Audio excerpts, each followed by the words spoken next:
My name is Megan Columbus. I'm the Communications Director in NIH's Office of Extramural Research, and I'll be your moderator for this session.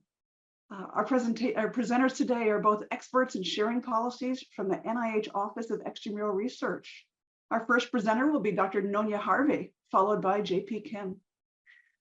With us as well in the background are going to be sharing policy co-leads, Dr. Julia Slutzman and actually, it's just Dr. Julia Slutzman who's going to be answering questions in the chat as in the Q&A box as we go along, and then she'll join us on screen for questions at the end. I would like to know a little bit about who you are before we get started and what kind of experience you've had. So if we could get the poll running.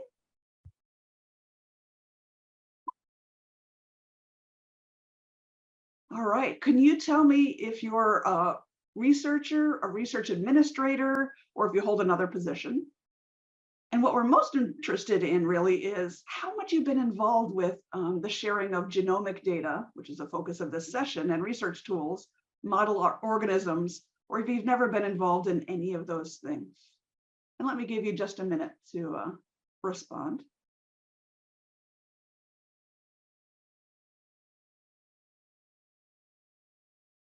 All right, Sylvia, could we see the responses, please?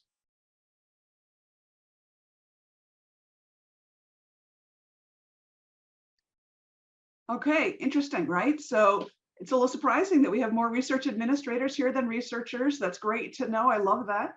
And it does look like folks have been involved in genomic data sharing before, but it looks like there's lots, 62% who never have. And so you've got a lot to learn in this session. And so hopefully it'll be illuminating for you. With that, let me turn it over to Dr. Nonya Harvey. Thank you, Megan. Can you hear me? Just wanted to do a sound check. Yes? Okay, great. Well, welcome everyone. I'm Nonya Harvey, and I am pleased to be co-presenting with my colleague JP Kim this morning, or it might be afternoon or evening, depending on what part of the world you're dialing in from. So we'll be talking briefly on the overview of the genomic data sharing policy. It's good to know from the poll that a lot of you are familiar with this policy. So, and for those that are not, we hope that it will be informative. And we will also touch on very few other NIH data sharing policies. Okay, so here is the outline for our talk this morning. But before I do that, I just wanted to let you all know that, or acknowledge that we have been getting a lot of questions on budgets and costs related to the data management and sharing policy. And OER has been developing those FAQs, and there are new ones now that are up on the sharing.nih.gov website. So do want to encourage you all to frequent that site as we're developing new resources. We will be posting those over on the website. Okay, so again, I will just touch on very briefly on the data management and sharing policy. There was an extensive presentation by our colleagues yesterday. The recording, as Megan mentioned, will be available in 7 business days. So you can go there and learn more about DMS policy. And then these are the other sharing policies that we will be covering, and we will end the session with a question and answer. All right.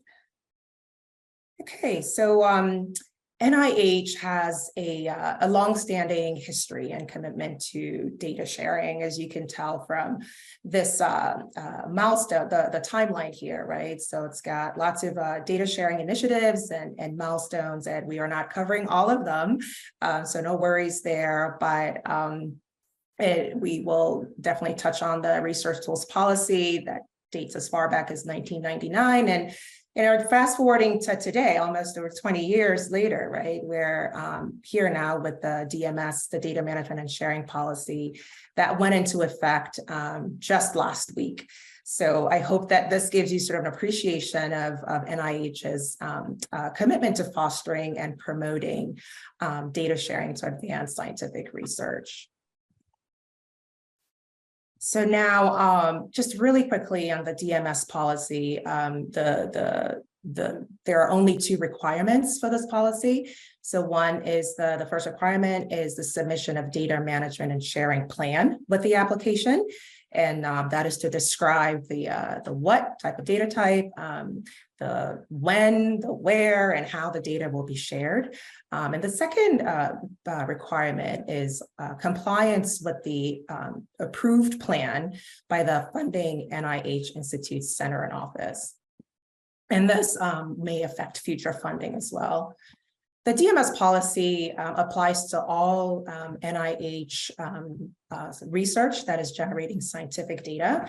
And what do we mean by scientific data? So under the DMS policy, scientific data refers to recorded factual material of sufficient quality to validate and replicate research findings, regardless of whether that data are used to support scholarly publications.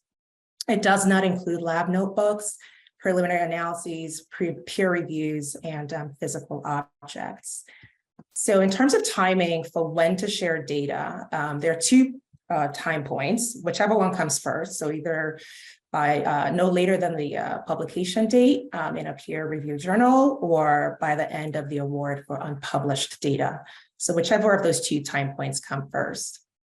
And the DMS policy does not specify how long data should be shared, but certainly encourages applicants to consider other relevant requirements and expectations. For example, that can be found in the journal policies or repository policies. So that's all I'm going to say about the data management and sharing policy. And I will talk about the GDS policy now, the genomic data sharing policy, which many of you are familiar with. So that's great. And so the purpose of this policy is to set expectations and responsibilities for investigators and institutions to ensure broad, responsible, and timely sharing of genomic research data. And the genomic data sharing policy applies to all NIH-funded research generating large-scale human and non-human genomic data, as well as secondary research using these data. And it applies to all funding mechanisms, regardless of cost. Right? So for grants, contracts, and intramural research projects.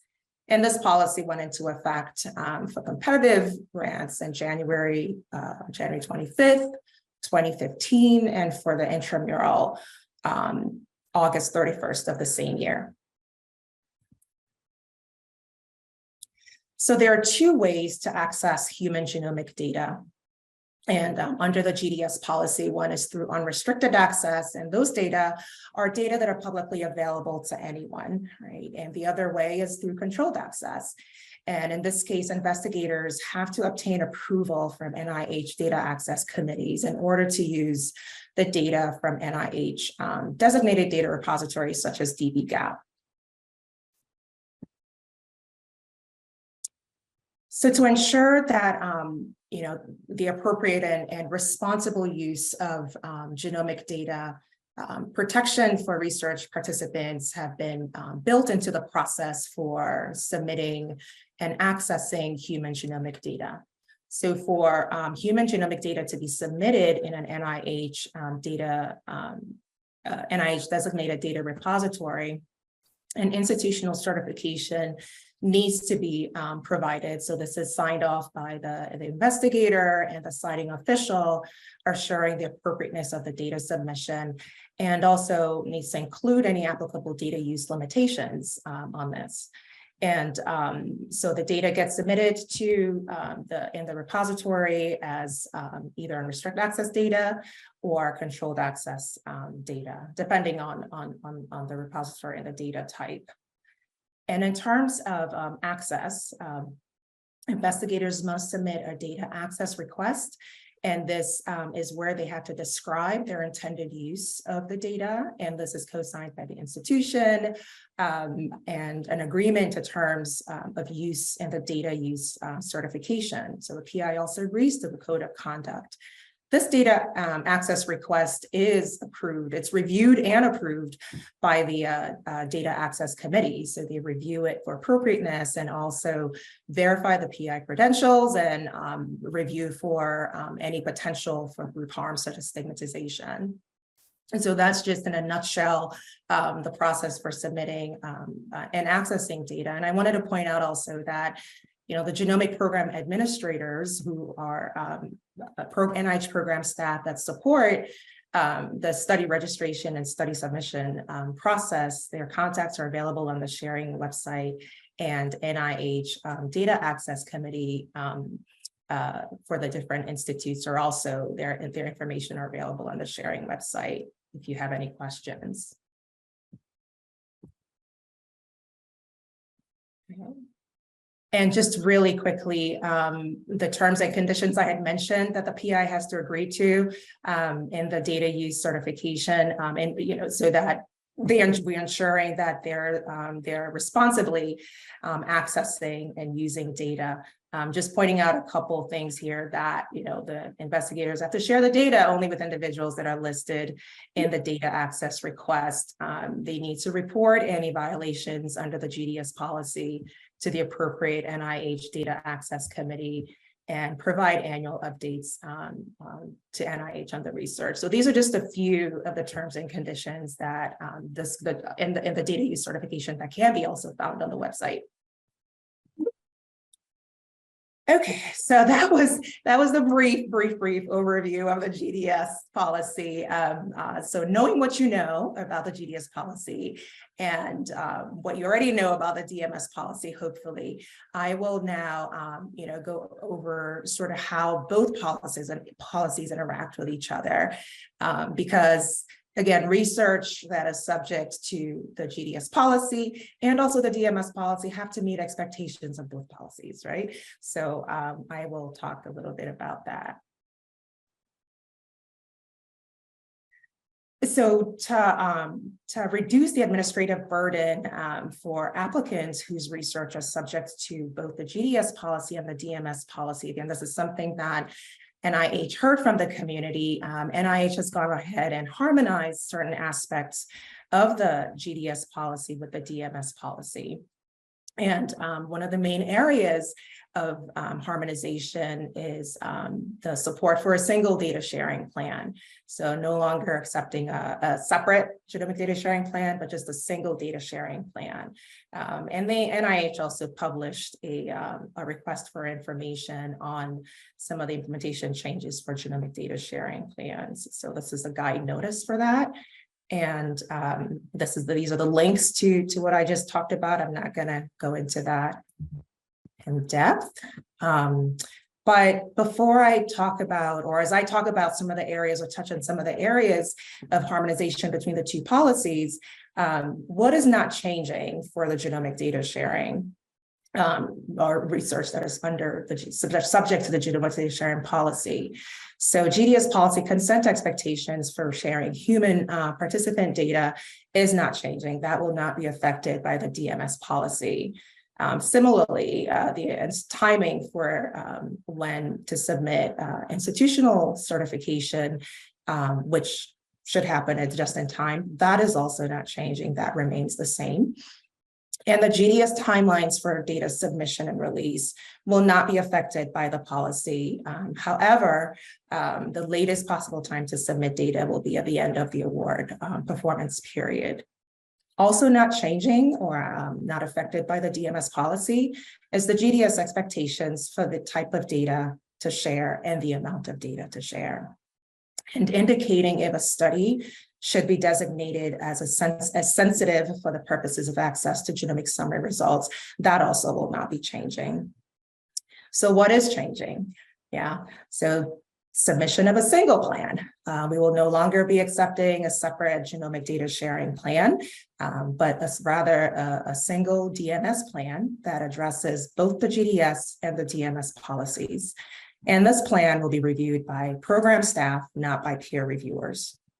Any limitations on sharing genomic data should be described in the DMS plan. We will no longer be requesting on alternative data sharing plan for genomic data. And in terms of budget considerations, a detailed budget that includes allowable costs, including different data types and genomic data, should be included as part of the plan. And compliance for awards that are subject to the genomic data sharing policy will be handled in accordance with the compliance and enforcement terms of the DMS policy. So again, I just reiterating that just a single plan, right, for research that is subject to both the DMS and the GDS policy.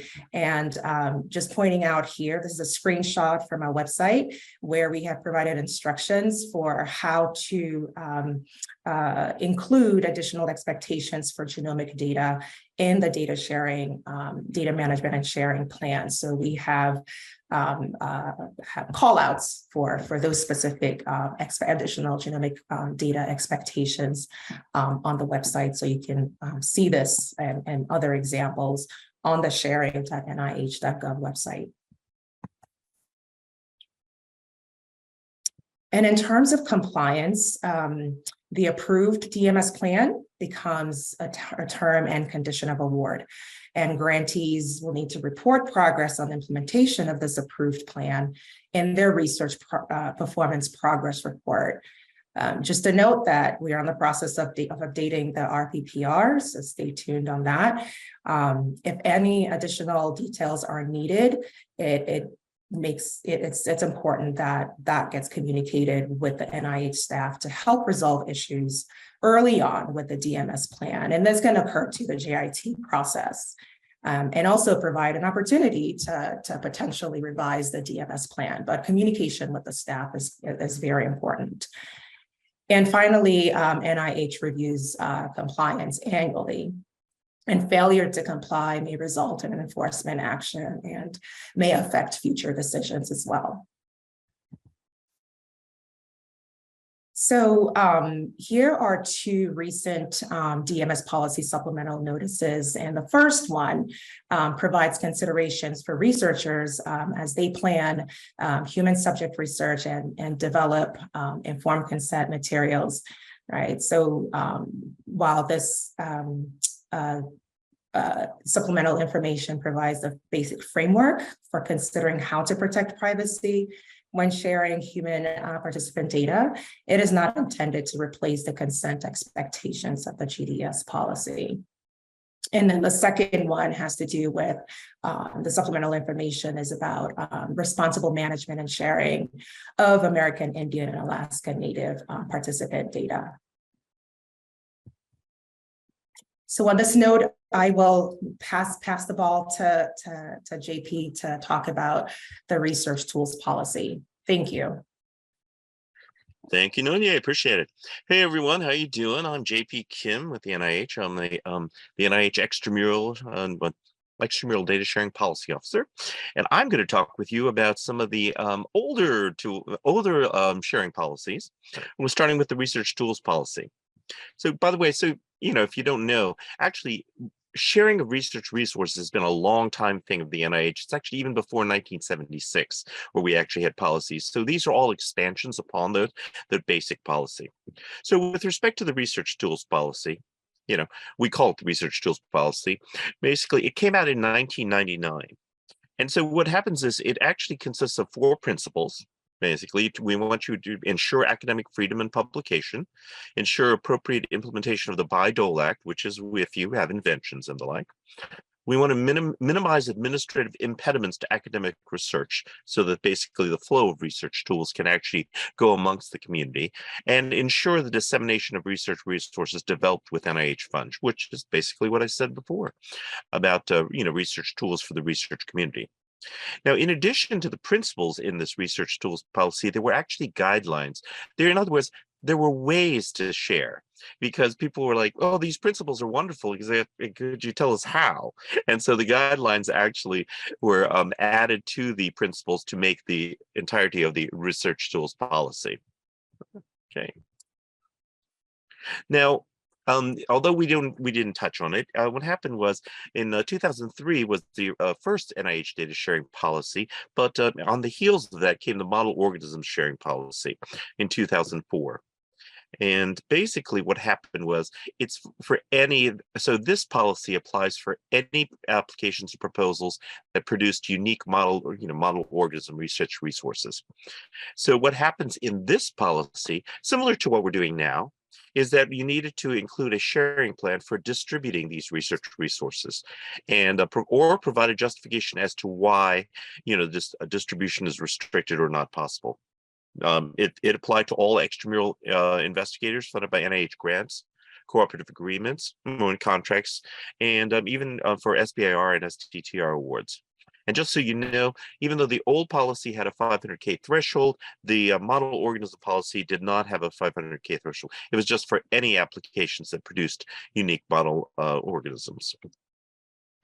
Now, there's some people ask what they are, but there are the non-human mammalian model organisms, which we all know, like the rat and the mouse. And then there are other things such as budding yeast, zebrafish, frogs, fruit flies, and the like, non-mammalian organisms. And basically, since it applied to model organisms and resources included materials and data necessary for production and understanding the model organisms, such as you can see here, genetically modified organisms, mutant organisms, sperm, embryos, vectors, etc., established cell lines. And genetically modified organisms are those where mutations have been induced. So that's just generally what the policy defined as the model organisms. Now, I like to say many of you are wondering why, but you're probably not, but we're going to tell you anyway, where a lot of these policies have actually come from. Well, as I noted, NIH has actually had quite a bit of stuff from even before 1976, and it's been growing. We have a vast array of policies of sharing, but there was basically a government-wide movement, basically, for access of federally funded research results.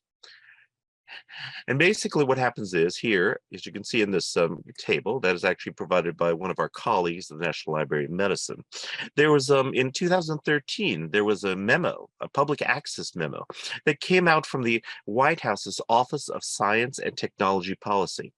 And this past year in August, the Office of Science Technology Policy actually came out with the Equitable Access Memo. So let me tell you basically how they differ, So what happened was that 2003, it applied to all federal departments and agencies with R&D budget of over $100 million. Now, the new memo, however, now applies to all federal agencies regardless of amount. So, again, earlier, we needed to develop and implement public access plans and policies for publications and data. This was what the agencies needed to do. And under the new policy, they need to develop new or update those policies and to move forward. And here's a very significant difference, whereas under the 2013 memo, there was up to a 12-month embargo before publications to become publicly accessible. Now, publications resulting from federally funded research are made freely available and without an embargo. Previously, maximize access to digitally formatted scientific data. And data management, and it was requiring data management plans for intramural and extramural research. And under the current policy, scientific data, as you can see, underlying publication should be made accessible at the time of publication. And we need to develop approaches for sharing scientific data, not underlying publications. And finally, the new memo actually talks about outlining policies to establish researcher responsibilities on data management and sharing. So it's great that you all are attending, that a lot of research administrators are attending today, because it actually, you're the ones who the PIs are going to go to, as the point of contact for basically how to do these plans and the like that we're going to, that are going to be required under, NIH policies. But these particular public access memos from the White House are actually help to sort of set a stage, not just of NIH, but across the federal government. Let me see. Now, with respect to the NIH, we actually have a website called sharing.nih.gov, which is very easy to remember, we'd hope. And basically, because we have so many different policies, you might actually be wondering which policies apply to my research. So basically what happens is, as I said, this policy decision tool will allow you to help choose which policies actually do apply. As you can see in this particular screen, we've listed the genomic data sharing policy. We do have the 2003 data sharing policy for older applications. The new DMS policy, as my colleague Nonia had mentioned, took effect last week on the 25th, and the model organism sharing policy and the research tools policy. So using this tool can actually explain to you how things, which policies apply. And note that sometimes multiple policies could apply for your particular research. So this is actually a very good thing for you to actually look at both the research administrator and the PI as well. Be familiar with. So here's some key points I wanted to note to you. So basically what happens is, with respect to data, although I will tell you that as a recovering IP attorney, using the word own and data, I would be chastised by my colleagues. However, to make things easier, here are 3 important points. 1, grantees do own the data they develop with federal funds. That's under our grants policy statement. 2, basically the public access policy, requires the final peer-reviewed manuscripts upon acceptance. Publication must be published at PubMed Central. That's actually an NIH policy you need to follow. And finally, the third one is regarding the research tools policy. It requires the sharing of unique research, materials and biological materials, so that with the research community, so that it'll continue to advance research. So those are, some key points, as I said, to note. Okay, sorry. There we go. Now, for more information, we have various websites that can help you.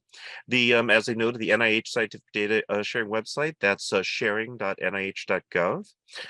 We actually have FAQs. For example, the DMS policy FAQs, as my colleague Nonia had noted, and I believe Megan had noted, they have been they're continuously updated. So you might want to check those if you have any questions about DMS policy, and we have other Q&As there as well for other policies. Finally, there is an email box. Actually, very easy to remember. You can email questions about all the policies at sharing@nih.gov. And there are actually webinar series we've been putting out basically with respect to DMS policy implementation. So keep an eye out for those as well. And that will help you to understand and how to address the the needs and such under the policies.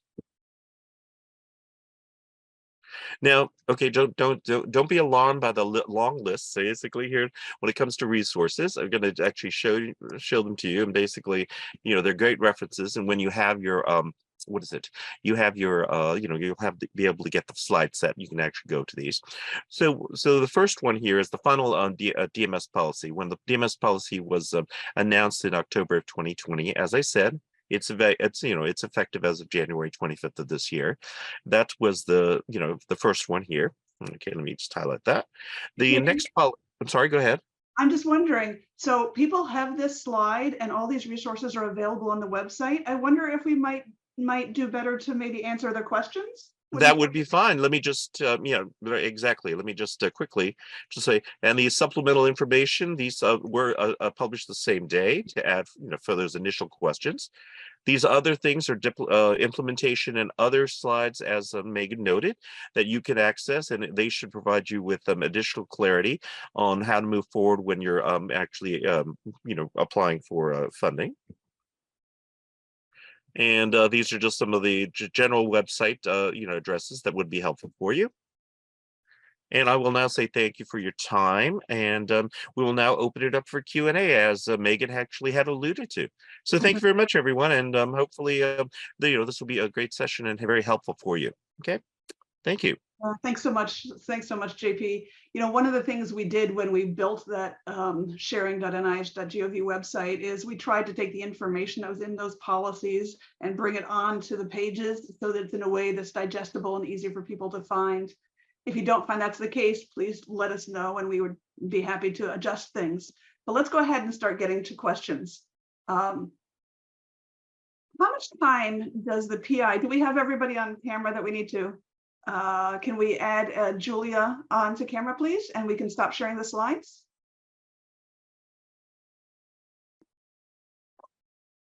Sorry. All right, great. Okay, so Let me ask the panel, how much time does a PI have to share unpublished data after the end of the grant? I can take that one. So for research subject to the DMS policy, which is research that generates scientific data, the earlier of the following two time period. For unpublished data, it's by the end of the period of performance for data that doesn't underlie publications. And I want to mention too that under the GDS policy, there are some earlier timelines in certain cases. This question came up in the Q&A, and we posted a link to some FAQs we have for GDS that defines those by data type. So that's a good resource as well as you're thinking through by specific data type. Great, thank you so much, Julia. Is it NIH, we had a couple questions on this. Is it NIH policy to have the PI's home institution maintain a copy of the data even after it's deposited into one of these public repositories?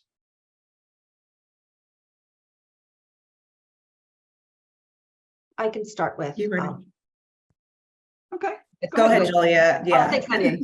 I can start, and we can tag team on this one. That's a good question. So that's not a policy expectation in the DMS policy or GDS policy or other sharing policies. However, there may be institutional requirements with regard to data retention, and additionally, for human subjects research, there may be federal or state requirements that apply to data retention, and there might be additional applicable laws depending on data type.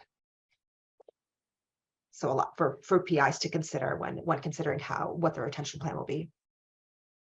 Right. And I just wanted to add, like, for example, for genomic data, some people might think that, you have to deposit it in dbGaP and nowhere else. But basically what happens is, with respect to the copy of the data that you're putting, or that you're putting in dbGaP, we just ask that there be a copy there, and you can maintain it and you can share it elsewhere as well. So keeping a copy at your institution, as Julia noted, is probably a very good institutional policy that you should actually ask your administrator about.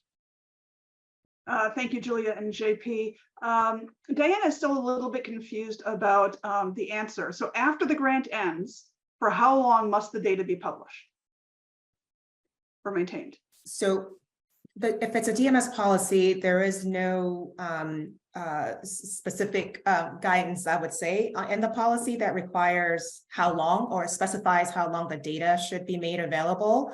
Right. But as I had mentioned, that the policy does encourage investigators to consider other relevant and appropriate requirements from other sources, like the journal policies or wherever they want to deposit the data, or in other repositories, because repositories might have their own specific requirements. Right. So it is important to look at those different other policies, but the NIH DMS policy does not specify. So there's a latitude, I would say, flexibility there that should be appreciated. So thank you so much. Hope that helps. Yeah, thank you, Nonya. All right, so a couple questions about budgeting, our favorite topic. Is there a subrecipient, if there's a subrecipient proposed on the project, are they required to also have a line item for data management sharing description in the budget justification? I would love to take that one. No. All right. Basically, JP, no. okay. There's actually, what happens is, remember, there's a single DMS plan actually provided by the prime awardees. So the data management and sharing activities would be actually discussed in that single DMS plan. And actually, so as part of the budget, they basically, what happens is the prime puts it in there. So no, there's no separate one for sub-awardees. Okay, so that's helpful. I have another question talking about OMB guidelines not allowing expenditures during grant performance period for services or items received after the end of the grant. So with that in mind, how does the long-term data sharing get funded?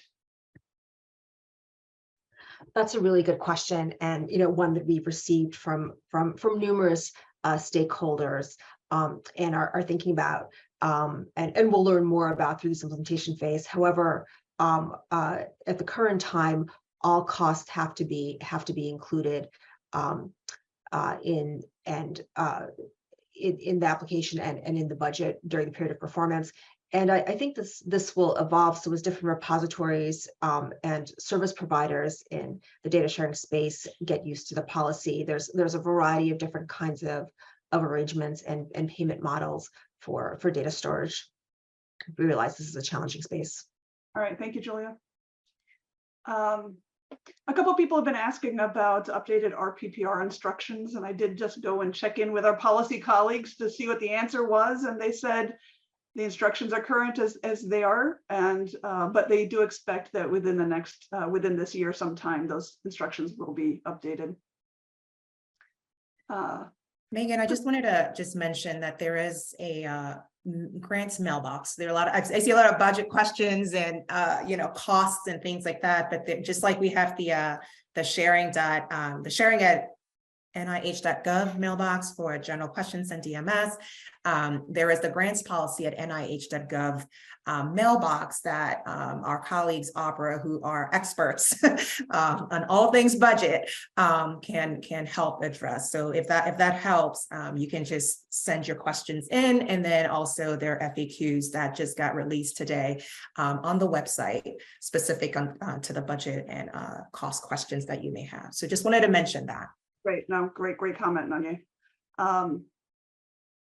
Can you explain when a resource sharing plan is still required alongside the data management and safety plan? Would you like me to take that one? Okay, there you go. I love the nods. I think it's fantastic, right? So basically what happens is, yes, so there's a resource sharing section, and there's now there's the other plan section, right? And so basically what happens is a resource sharing plan is still required if the FOA actually asks for it, you know, basically like, you know, and when we're talking resource sharing plans, we're talking about like model organism sharing plans or some sort of a sharing plan with respect to research tools. So just you need to read the FOA very carefully as to what it says, because we know that basically, you know, some people have been confused by that, because previously data sharing plan was in that resource sharing section, but now that's moved to the, you know, to the other plans. But yeah, so just read the FOA very carefully as to whether it still requires a resource sharing plan for your application, right? Sounds good. Thank you, JP. So what does all this mean for imaging, you know, like digital pathology data, that kind of thing? I can take that if you guys like. Julie, you want to take it? I can start. So that's a really good question, and one we received about a lot of different data types, including qualitative data as well as different kinds of imaging and pathology data. So for research subject to the DMS policy, research generating scientific data, the definition of scientific data includes data that are necessary for reproducibility. So that really depends on the field of research. So certainly digital imaging, digital pathology imaging, you know, could be in that category. It depends on the nature of the research. And on the sharing NIH.gov website, we do have a resource with different repositories, and many of those can accommodate different kinds of imaging data. Great. All right. And I was just going to add real quick that there's also like a listing of general repositories and the like, along with what Julie was saying. Right. Thank you, Juliet and JP. We have time for one more question. For application mechanisms such as a PO1 with multiple sites, would we submit a separate DMS for each site entry, or combine all of the data from each site into a single 2-page document? I'll take it. That was actually similar to what we talked about earlier. Basically, no, there's a single DMS plan per, you know, grant application. So the prime awardee would include the DMS plan and basically work to coordinate the data management and sharing activities amongst the different sites into that single DMS plan. Nonya and Julia, if you have anything to add, please feel free. No, that is correct. Yeah, that is right. So yeah. All right. Thanks, Nonya. With that, I'd like to thank you all very much and have a great conference. Thanks, everyone. Have a great conference. Happy Groundhog Day. Take care. Bye. Bye.